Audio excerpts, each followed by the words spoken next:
Install Microsoft 365 apps for your business one. Welcome to M365 Professional. If your Microsoft 365 business subscription includes desktop apps like Word, Excel, Outlook, and Teams, you and your employees can install them on your devices. As the admin of your subscription, go to the Microsoft 365 Admin Center.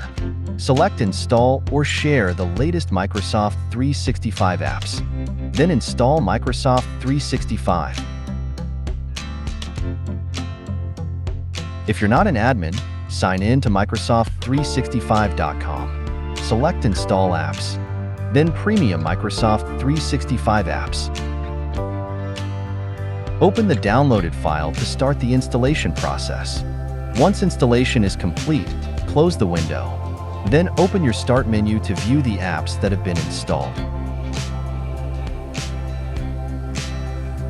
You can help your employees easily install the apps by sharing an install link.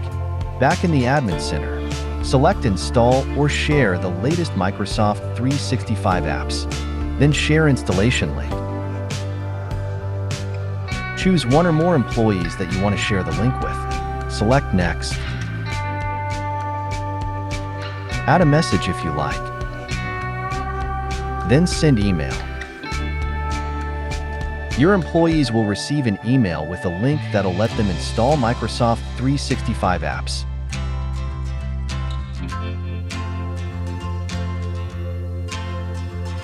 Thanks for watching. Don't forget to subscribe. M365 Professional. Check out more content here.